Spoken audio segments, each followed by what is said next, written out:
This is a groovy party, man. I can dig it. Right on. Hey, man, what's your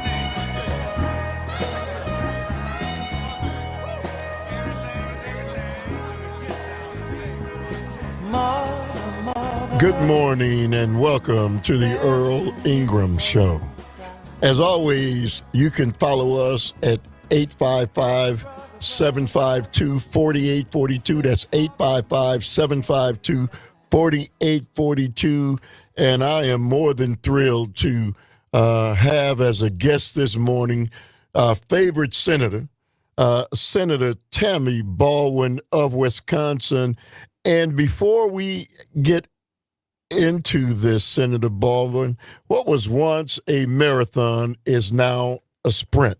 How are you holding up as we move towards in the last 2 weeks of the campaign? I am holding up because I'm traveling all over the state. And, I do that as a senator, but I also do it as a candidate. And the people of this state are keeping me fired up. And, it's just an incredible opportunity to meet voters where they are. Certainly reminding everybody of the importance of having their voices heard by voting. And early voting, by the way, has started already. So people can bank their vote today and then help get other people out to vote through Election Day.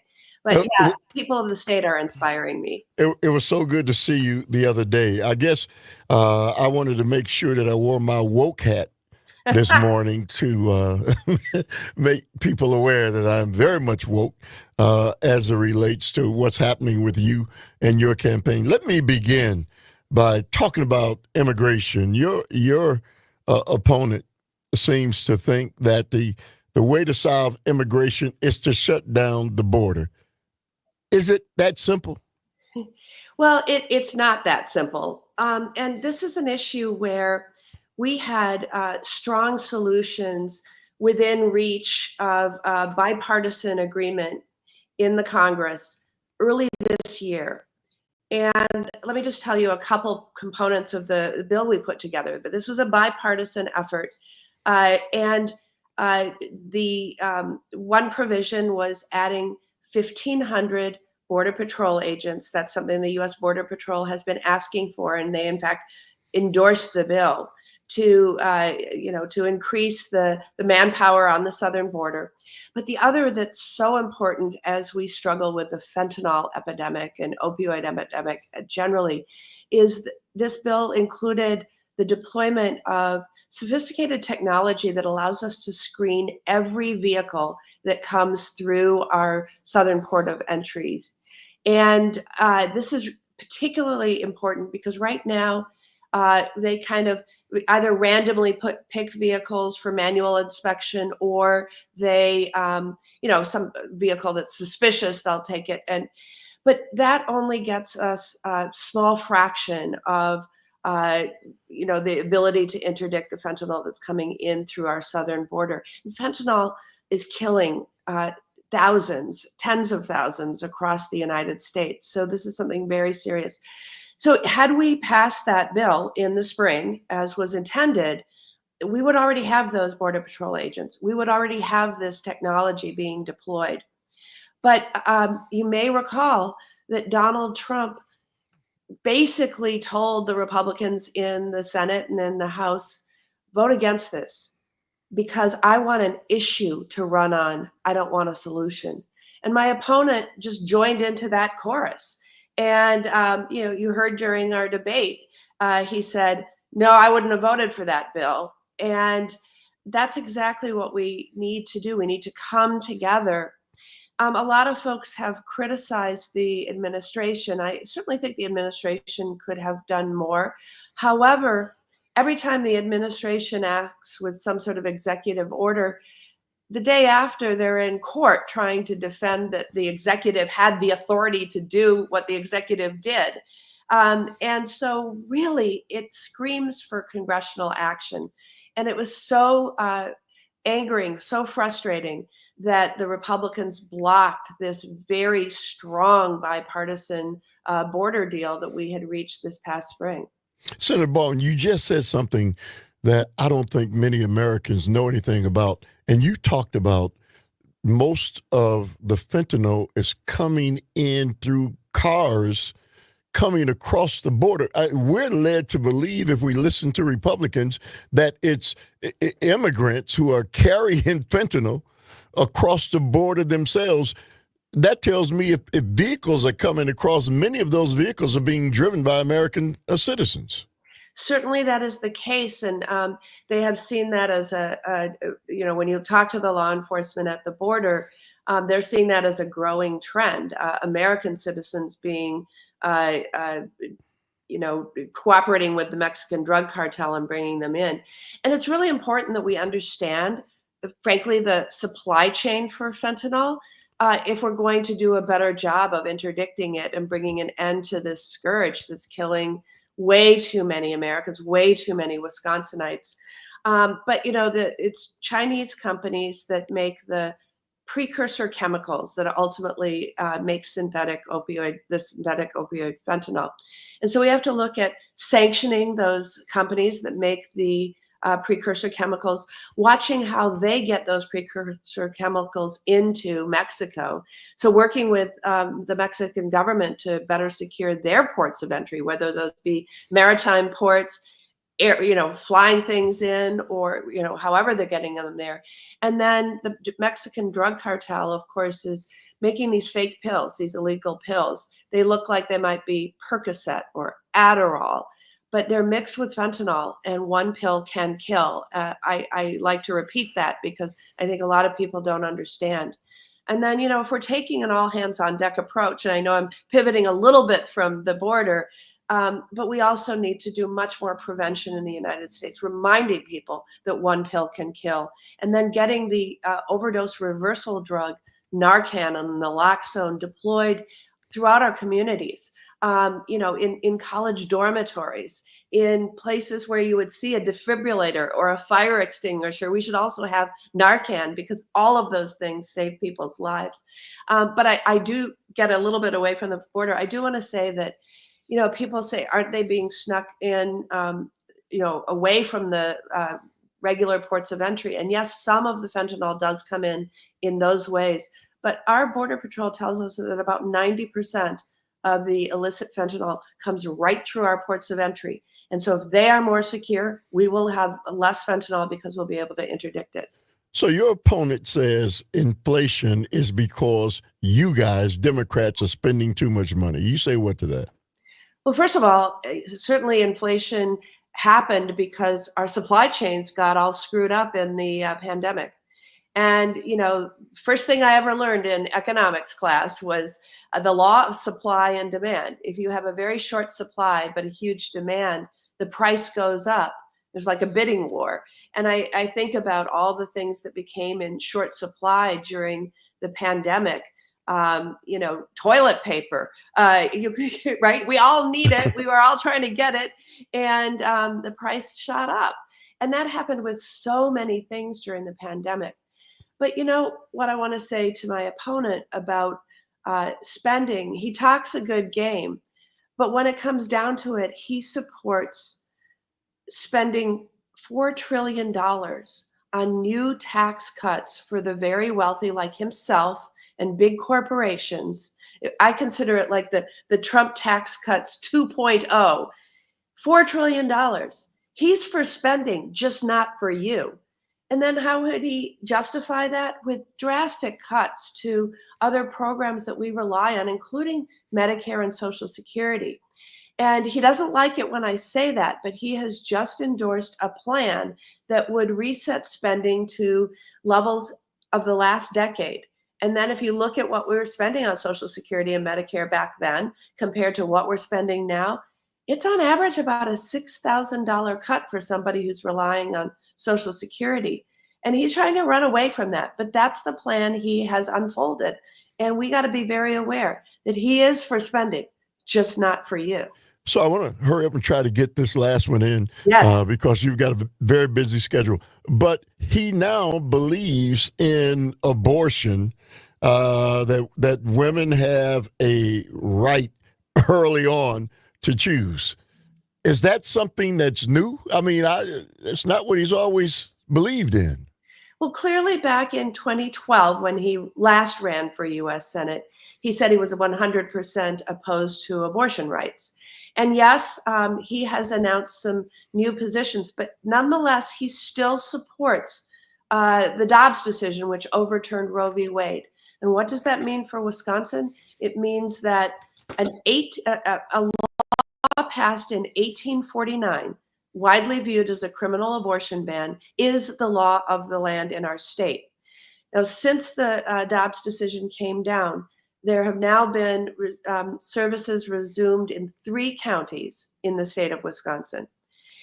That means that 69 counties still live under that criminal abortion ban passed in 1849.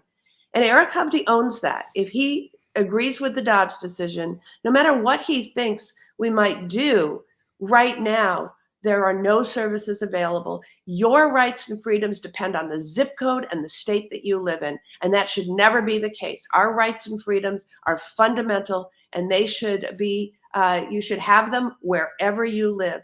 Eric Hovde disagrees with that. Senator Baldwin, as an aside, the last couple seconds that we have with you, I want to tell you that in my community, I was so proud. The lines were blocks long for early voting. The last time I saw that was President Barack Obama running. So I just wanted to let you know I am thrilled. The excitement in our community is riveting. That is so great. And by the way, President Obama was in the state yesterday to remind us of how important our voices are and our votes are. Well, congratulations on running a great campaign. I'm looking forward to seeing another 4 years of Senator Tammy Baldwin. Thank you so much. Thank you, as always. Great to have the senator on. After we come back, we're going to be joined once again talking with Robert Miranda and Flack and the national Get the Lead Out campaign here in the city of Milwaukee on the Earl Ingram Show. Right on.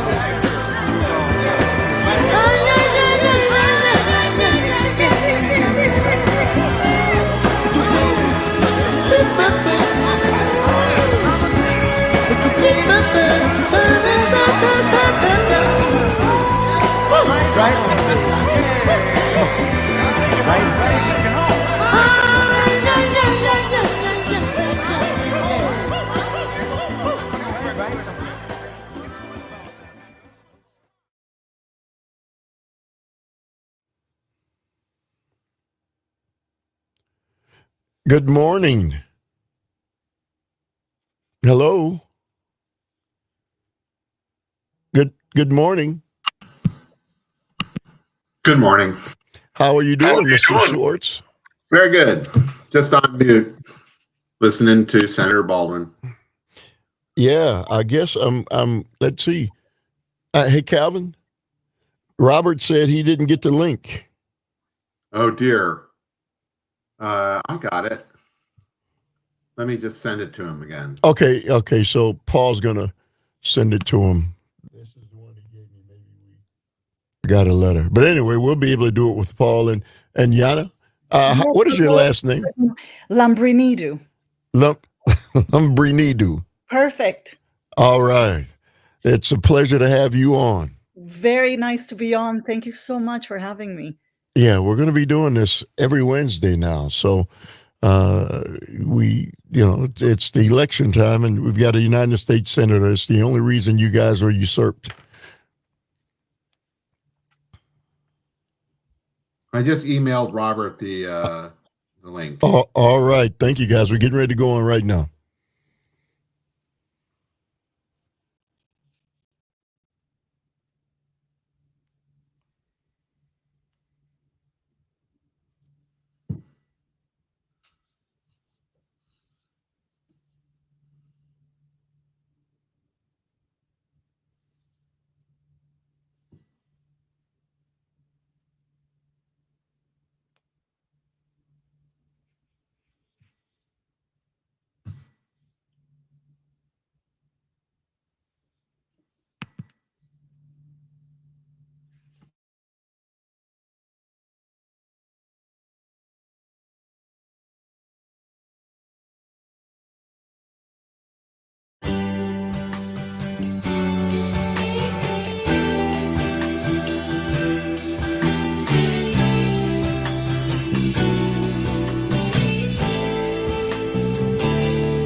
turns the page.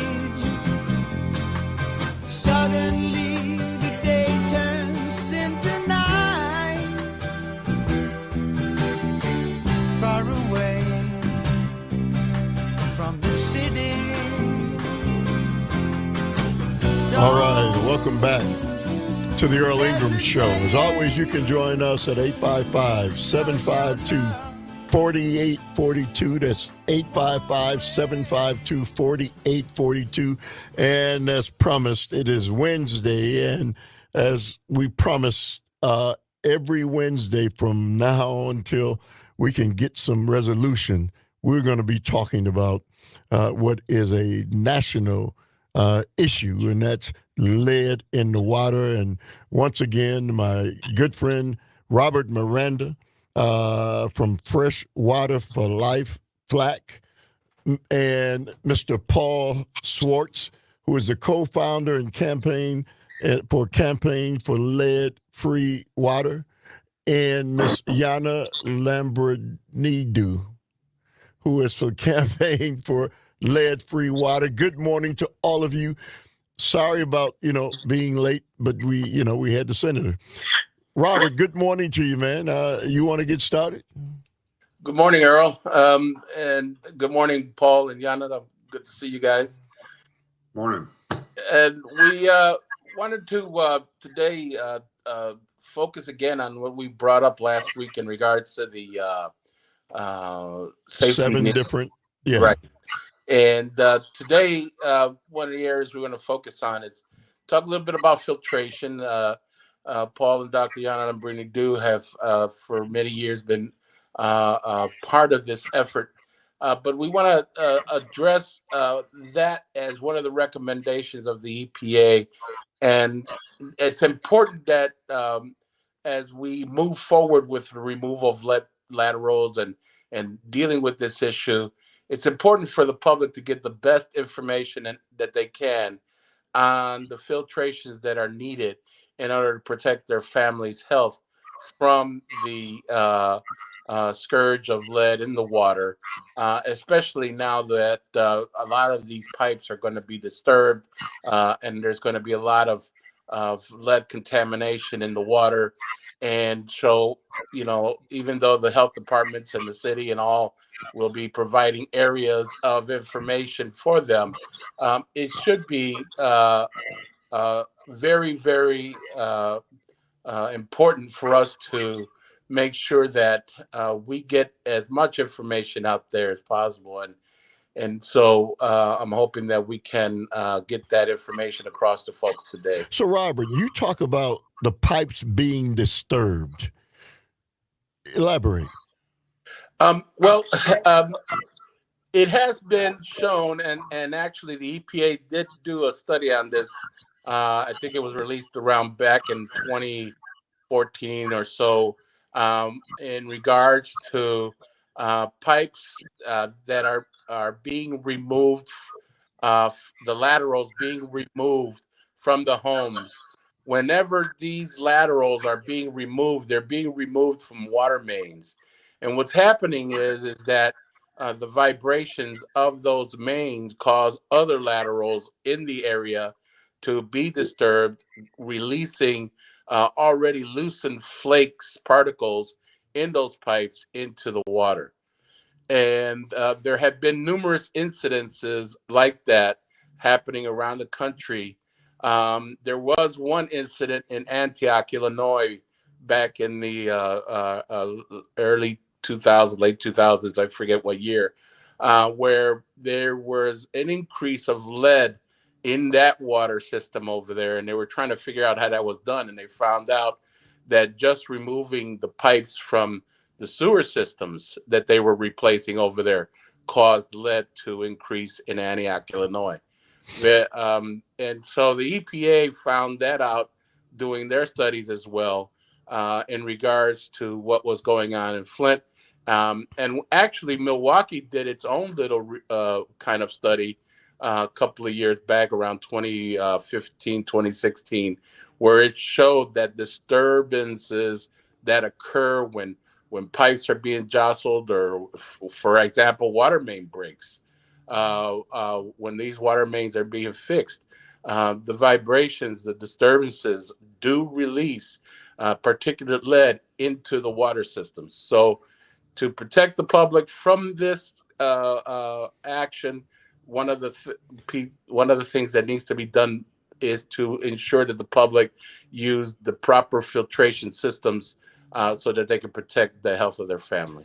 So, Mr. Schwartz? I'd like to turn it over to my colleague Yana so that she can introduce herself to the audience, and then we'll just jump right back in. Hi, good morning. I'm Dr. Good Yana. morning to you. Good morning. It's really wonderful to be here. Thank you so much for this really important series of shows on the problem of lead in tap water. Very much appreciated. It's an urgent issue.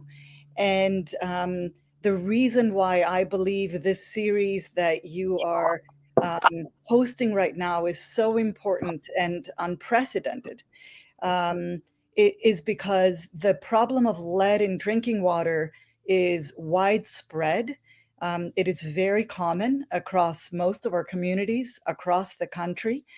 And at the same time, it's relatively easy to address on a home by home level and tap by tap level. And that's where we're going to be focusing on today in talking about filtration. But what's really a shame, in my opinion, is that we have an environmental health issue that is exposing people to very serious levels of a hazardous contaminant, and we're not doing a good job of addressing it when we really can do that. So, guys, hold that thought. 855-752-4842, 855-752-4842. Lead, the campaign, the national campaign for lead-free water is on the docket. We'll be right back.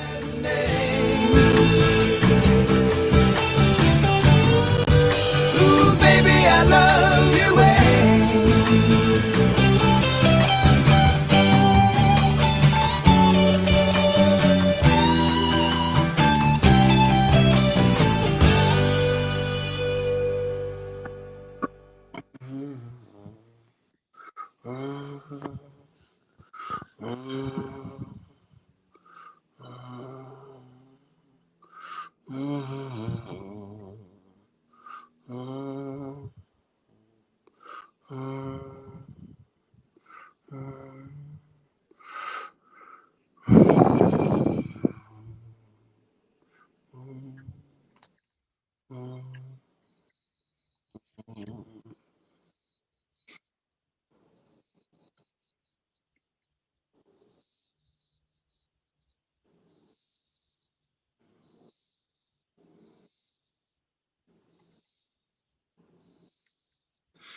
Hey, Earl, are you there?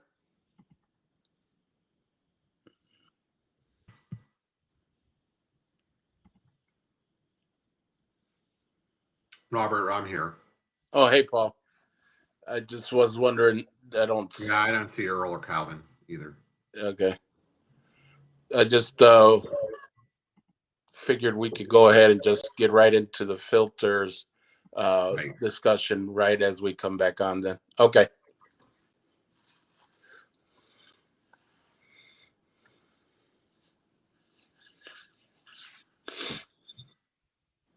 Yana, are you with us? I'm with you. Can you hear me? Yeah. I think it's going to be good to say something brief about the difference between soluble and particulate lead. Yeah. Yep. Do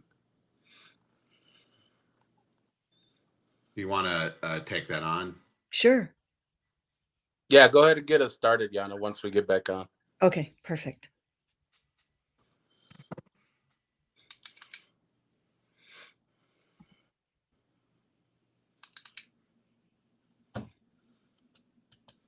I wish I could remember that year from Antioch, Illinois. I think it was 2011. Now, think about it.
Don't go changing to try and please me. You never let me down before. Don't imagine you're too familiar, and I don't see you anymore. I would not leave you in times of trouble. We never could have. All right, welcome back to the Earl Ingram Show. As always, you can join us at 855-752-4842. That's 855-752-4842. Once again, I'm joined by none other than Robert Miranda from Black Fresh Water for Life, Mr. Paul Schwartz, who is the co-founder of the Campaign for Lead-Free Water. And today we're joined by Dr. Yana Lambrinidou, and she is also with Lead-Free Water. And Calvin, before we move any further, for people who may just be joining us, we've had about 3 of these already. How can people go back and hear the beginnings of the shows that we've already put together? Yeah, you can find the entire library of all the past Earl Ingram Show episodes at civicmedia.us/shows. You'll see the Earl Ingram Show. You can also find the show on Spotify, Apple Podcasts, or wherever else you get your podcasts. All right. So Mr. Schwartz, you were introducing the doctor. Go ahead. Yeah, I just wanted to say that I'm so appreciative of you and Calvin and giving all of us this, this platform to talk about this critical issue. I just wanted to say two things about Dr. Lambrini-Du before I turn things back to her. One is that Jana is really well versed in this issue and has been a leading voice nationally for many years. And I think that it's really important as we go through this discussion that we touch back to some of the really most important science and basic information, so people have some of the context that we need to understand why we even need to be talking about these issues. And I want to turn it back to Jana to talk about one of those basic issues, which is the two forms of lead that make it into our drinking water. Well, thank you so much, Paul. And again, thank you, Earl, for this opportunity. Since we will be talking today about filtration, the one very important fact that everybody needs to know in order to even make sense of this recommendation of filtering is that lead in drinking water appears in two different forms. The one form is what's called soluble lead. And soluble lead it's a little bit like sugar or salt that dissolves in a cup of hot water. And then there's what's called lead particles or particulate lead. And those are very small pieces of lead pipe or lead solder or lead rust. Sometimes those pieces are visible and they tend to drop into the water erratically, unpredictably. But the danger with those particles is that under certain circumstances, they can actually contain more lead than a lead paint chip, approximately the size of a penny. That's something that was shown in a research study and a paper that was published back in 2007. And these particles can cause acute blood lead level elevations in anybody who ingests them. And of course, they show up not only in the water that we might drink from a tap, but also in the food that we might cook with tap water.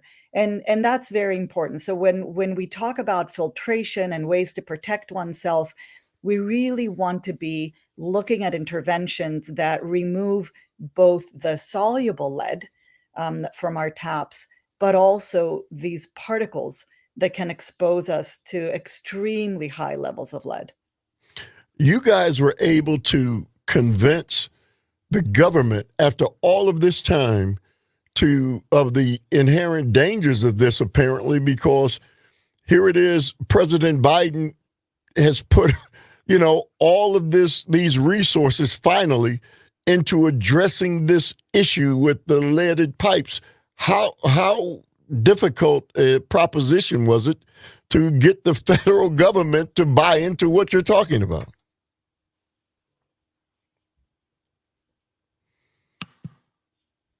Thanks, Earl. I guess I'll start off on that and see if Robert or Jana have something that they want to add. But really, for many decades, there's been a problem with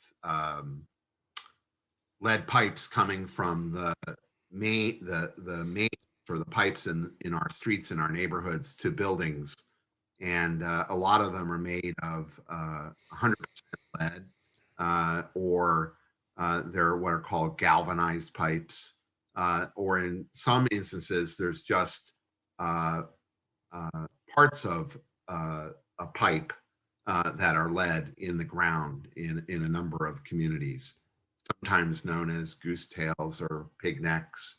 And all of those are goose necks or pigtails, excuse me. And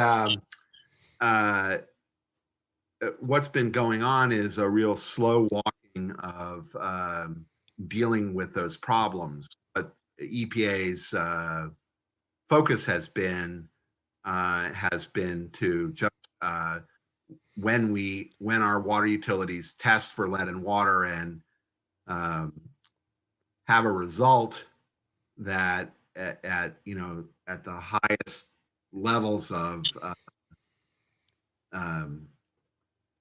the tests that they have, if 10% of them are above this 15 part per billion level, there's something called a lead action level exceedance. And that is what has triggered the replacement of lead pipes, and only for a while until the utility comes down underneath that level in their regular testing. And so what it's taken is working with people in the communities to advocate that all of those lead pipes or lead laterals should come out. And it's taken a multi-year effort to move that forward. Along with that, though, we're really very interested in having the administration move beyond that, really to let people know whether or not they have a lead pipe, that they're still having lead exposure at the tap. And so the conversation today about filtering public education is to make sure that as those lead pipes are coming out, as we're thinking about how to get lead out of the plumbing, it's in all of the plumbing that we buy, even that's new. And as we think about how to deal with the lead that's in the buildings, that there's ways for us to protect ourselves. And I'll turn it over to Robert or Yana to add other things they want to. Go ahead, Robert. Well, it has been difficult to try to move government to do what needs to be done in order to make these changes come about the way we see them. And we have experienced many different ways that government has not been very cooperative with actions of the people when we have voiced our concerns. We saw what could be done by government against the people in Michigan, and how they attempt to try to discredit people. We saw that in Milwaukee, how they desperately try to discredit the work we did. But to push government, you have to push them with the facts. You have to push them with the science, and you have to show the people that what the government has been saying is all not necessarily factual. And a lot of it is not based on science. And so as long as you can fight with the facts and with the science and with that as your shield, it becomes difficult for government and its agencies to try to discredit grassroots organizers and activists. And we were very successful in pushing for what we did in Milwaukee, as well as other activists all across the country who have been able to move this forward to finally get the federal government to recognize that this is a very extremely important health matter for this country to address in the most effective means as possible.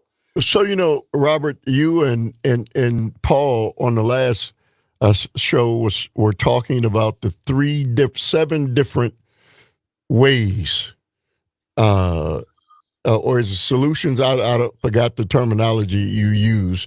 You talked about the first 3. What are the other 4? I'll let Dr. do go on that. I'm not exactly sure which 3 you covered last time, but I will say really quickly that it's important that we talk about this history. It's important that we highlight that when you look at what has happened in this country with lead in drinking water, it really has been affected communities and poisoned communities that have been at the forefront of ringing alarm bells about this issue and at the forefront of making change.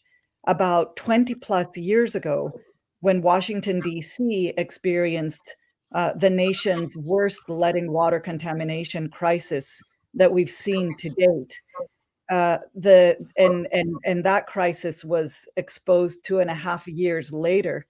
by the Washington Post in collaboration with residents, the Centers for Disease Control and Prevention came out with a study that said that despite the astronomical levels of lead flowing out of people's taps for 2.5 years, nobody had gotten harmed, that there wasn't a single case of elevated blood lead levels from the DC water 2.5 year cover up of horrific contamination, sadly, far, far worse than Flint's. And it took us 5 years or more of investigation and the involvement of Congress, a congressional investigation of the CDC study to actually eventually expose that the study was scientifically flawed and it had hoodwinked all of DC and the nation and the international community that was watching this closely into believing that nobody had been harmed, when in fact research later showed that between 800 and 42,000 children in Washington, D.C. had developed elevated blood lead levels from this crisis, and that the rates of stillbirths in D.C. had gone up by 37%. So in response to this question about how hard it has been for communities to fight this, it's been really hard. And the fight is really not over, not even close to over. And what we're up against is government agencies that have been reluctant to taking this problem seriously, and also medical and other communities and associations that take the same position, not taking it seriously. Guys, hang on a second. We're going to continue this on the other side. 855-752-4842. The lead water crisis and the poisoning of the American people is at the root of our conversation this morning on the Earl Ingram Show.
I think we got about 10 more minutes after this, so probably try to talk about the filters as fast as we can.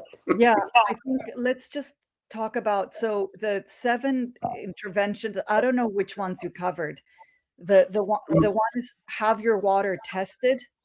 Yeah, we did testing, flushing, and a little bit on filters, Yana. Oh, okay. So the other ones are learn if you have a lead service line. Can you write this down, Paul, so that you or Yeah, I got them. Yeah, I have it in front of me. Oh, you have all 7? Yeah. Oh, okay. Why don't you cover them then? Learn if you have a lead service line. Learn about construction in your neighborhood. Right. Use cold water. Yeah. Clean your igniter. Exactly. So maybe use your filter properly. Get your water tested.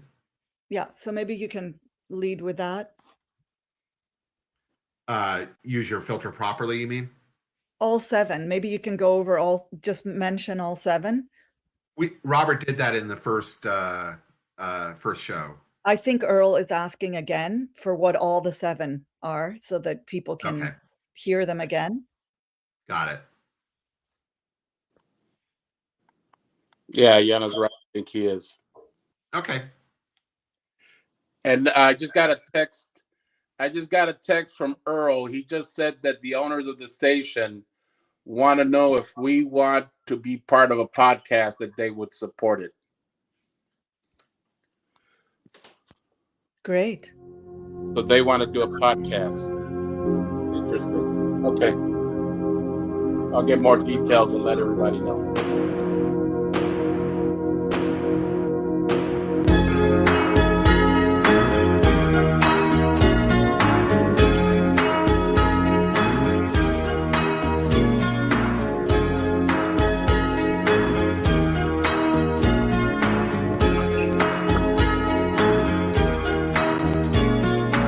She calls out to the man on the street. Sir, can you help me? It's cold and I'm nowhere to sleep. Is there somewhere you can tell me? He walks All right, on, welcome back to the Earl Ingram Show. You can join us at 855-752-4842, 855-752-4842 if you're just joining us every Wednesday. At this time, we are going to be joined by Paul Swartz. He is the co-founder of the Campaign for Lead-Free Water. And as far as her availability, Dr. Yana Lambrinidou, who is also with the Campaign for Lead-Free Water, and my good friend Robert Miranda from Plaque, as we are going to be hammering away at what is an unbelievable story. You know, guys, I don't think that many Americans believe that our country would do something like this. And I want to ask you guys, is this just in urban areas? Is it in Wales? Does it encompass everything and everybody? Yeah, I mean, I'd like to take a crack at that and then also talk about the 7 areas that we are going through as well, Earl. You know, one of the things that I think our federal health and environmental protection agencies have failed us on is by really trying to manufacture ignorance that the problem of lead in water certainly is in our older urban communities like Milwaukee, but and Detroit and Chicago and Washington, D.C. and other big cities, but that the problem of lead being in contact with water in the plumbing in our homes and other buildings and outside of them really is everywhere. And whether you're a private well owner or you get your water from a drinking water fountain or bubbler, I think some people call them that, in urban, in suburban, in exurban, and in rural areas, lead in water is at most taps in the United States. And part of the problematic messaging that's going on from our health agencies extends to the messaging they've had over the last 30 years about how people can protect themselves from this scourge that's all around the country. EPA in their messaging has 7 things that they want folks to focus in on. And we're unpacking them and making sure people understand what the right information is. But those 7 areas that EPA messages on regularly include having your water tested, learn if you have a lead service line or lead lateral, run your water till it's cold, learn about construction in your neighborhood, use cold water, not hot water, clean your aerator, and we'll talk about what that is, and use your filter properly. So those are the areas that we're in. If you go back to old shows, you'll see we've talked about water testing, we've talked about running your water, and we've talked a little bit about filters, but we're going to do a lot more on that. You know, guys, in the time we have left, we'd like to come back to the filter strategy. Go ahead. I'm going to turn it back over to Yana. All right. So right now, before we, are actually able to remove all lead-bearing plumbing from our homes and buildings, and lead-bearing plumbing is pretty much everywhere, pretty much in all homes and buildings in this country. The immediate, quick way to reduce lead in water levels to almost zero is by using filters at the point of use. So installing lead certified filters at the tap where the water comes from, so that those filters can actually remove all of the lead that might have gotten into the water all the way up to the tap. And so the filters must be point of use and also must have the following two certifications. This is the National Sanitation Foundation Standard 53 and the National Sanitation Foundation Standard 42. There are all sorts of filters that can be mounted on faucets, filters that are pitcher style or counter filters. And many of those made by all sorts of different companies have both of these certifications. This is NSF Standard 53 and NSF Standard 42. You know, guys, I don't want to let this go. And, it's unfortunate that we have to, come back a week from now. But people can go, again, Calvin, where can they go to get access to what they're hearing from the onset to now? Yeah, you can go to civicmedia.us/shows. You'll find the Earl Ingram Show. You can also get it on Spotify, Apple Podcasts, or wherever else you get podcasts. Guys, I'm so honored to have you guys on, and we're going to continue to hammer away at this, however long it takes. So thrilled to have, again, Paul Swartz, Robert Miranda, and Dr. Lebrenendu. And we're going to continue to have this subject. See you guys next Wednesday. Okay, Earl. Thanks. Thank you so much. Thank you. Take care. Bye.